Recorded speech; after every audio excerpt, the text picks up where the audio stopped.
What's good everyone, it's Steve from Sneaker Tech Talk, back with another video today.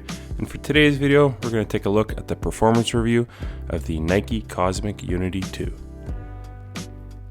So as far as the traction goes on the Nike Cosmic Unity 2, I played with these on only clean and slightly dirty indoor floors, and they really had me covered. They're very reminiscent of the Nike KD15, as you can see here, with all of the different directions and kind of circular patterns. They are a little more widespread here on the Cosmic Unity 2s. They do perform great, so I really had no gripes as far as the traction goes. On hard lateral cuts, these will really have you covered and moving forward as well. One thing I will mention is the rubber compound is actually decently firm, so I do think you could bring these outdoors and not have too much concern. The only thing is the overall depth of the traction isn't very deep, so you might wear through them pretty quick outdoors, but indoors these are going to have you covered, and I think they're going to last a very long time because I put these to some good use and they're really showing no signs of wear so far. So as far as the traction goes on the Nike Cosmic Unity 2, I would have to give these a pretty solid 8.5 out of 10. I really enjoyed this setup and I think it's better than the Cosmic Unity 1 from last year.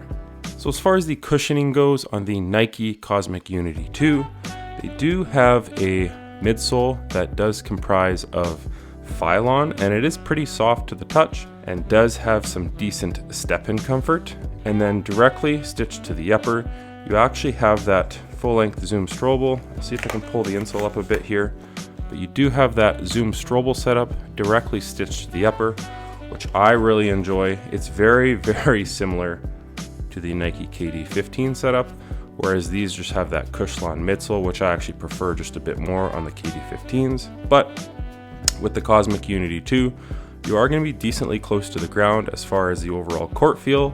Impact protection is great. That Zoom bag does offer some springiness.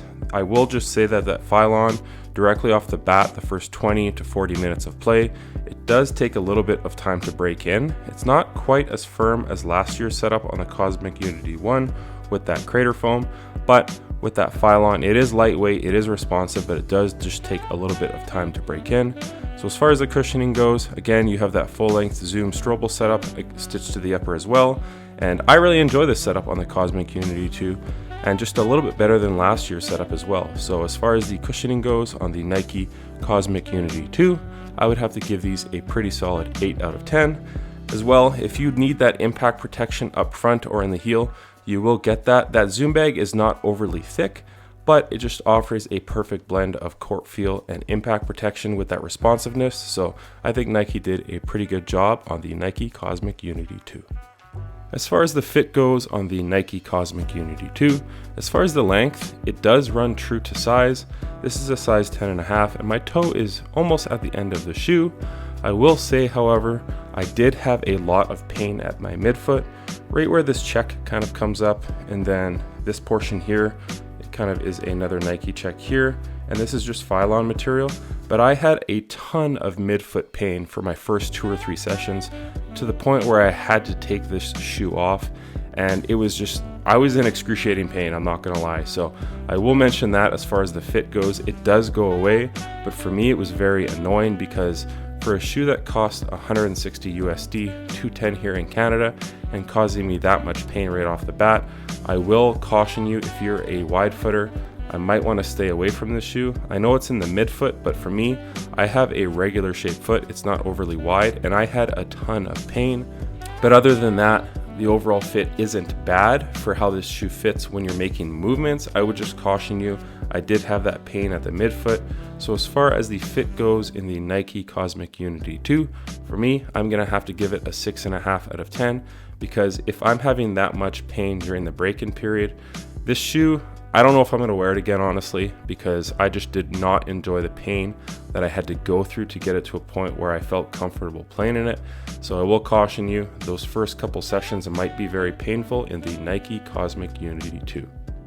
As far as the materials go on the Nike Cosmic Unity 2, the whole mission of this shoe is to use recycled goods and materials, and that's what you're gonna find here on the upper.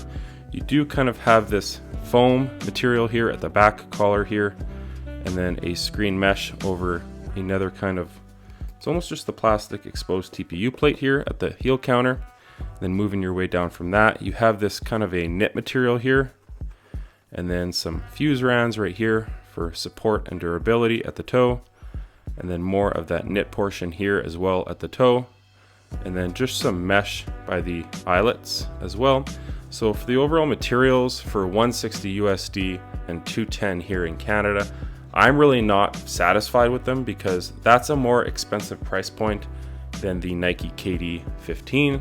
And I actually prefer the setup on this, especially with the pairs coming out with suede and leather on the toes.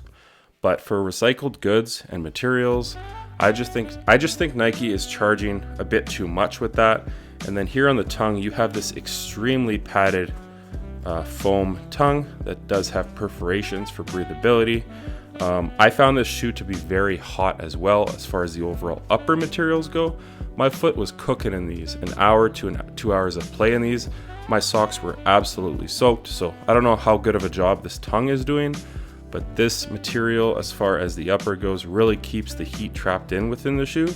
So as far as the materials go on the Nike Cosmic Unity 2, for me it's a pretty big letdown. I like the materials last year on the Cosmic Unity 1 just a bit better. And then again, as far as that price point, I think Nike is just price gouging with this model in general. If you're looking to grab these, I would just wait for these to go on sale for that 30 or 40% off, because for me, as far as the materials usage goes, I'm just not a fan of what Nike is doing here, because it's a pretty cheap setup, but they are charging that premium price tag. So for the materials on the Nike Cosmic Unity 2, I would have to give these a 6.5 out of 10. Nothing special, but you are going to find some of that recycled goods and some nice stitch work here on the upper. I will give them that, however, but the overall usage of materials is just not my cup of tea.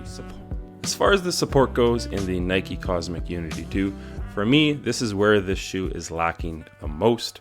You do have a kind of a mid-cut shoe. It dips down right here in the middle and then really swoops up towards the back of the shoe. A pretty cool design in my opinion. And you have that internal heel counter with that plastic TPU plate. So that does a very good job at keeping your heel locked within the back of the shoe. No movement at all, so I think Nike did a pretty good job there. You do have this swoosh that is kind of like a plastic material, and it wraps up the side of the shoe and helps keep your foot contained within the materials and the overall footbed, so your foot is not sliding over the side of the shoe. It does a pretty good job here at the midfoot, but I did find my foot spilling over the side of the shoe here, and they do have that fuse around here, but I just found my foot kind of spilling over the side here at the toes. And then as far as the bottom of the shoe, they have this really thin, kind of honestly crappy plastic TPU shank plate, because you can bend this shoe in half, you can contort it in every which way. So as far as the overall durability and just torsional rigidity, there's really nothing going on here in the Nike Cosmic Unity 2. As far as keeping your heel locked down and your foot kind of not spilling over the footbed here, they do a pretty good job, but with the forefoot and the overall torsional rigidity, I think Nike's really lacking within this shoe. And for me, I'm just not going to play with this shoe again on court, because I just did not enjoy the overall support setup on the Nike Cosmic Unity 2. It really caused me some fit issues, so moving forward, I will not be playing in the Nike Cosmic Unity 2. And I think Nike should reevaluate some things, because that lack of torsional rigidity could cause some people some pain and or injury. So for me, I'm just not going to play in this shoe again. So as far as the support goes in the Nike Cosmic Unity 2, I'm going to have to give these a 4 out of 10. So that's going to do it for today's performance review on the Nike Cosmic Unity 2.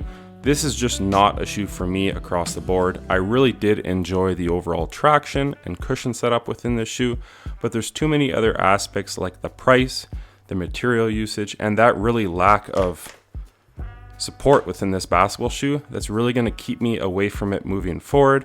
So if you really like the shoe, I like the overall design aspects and design cues of the shoe.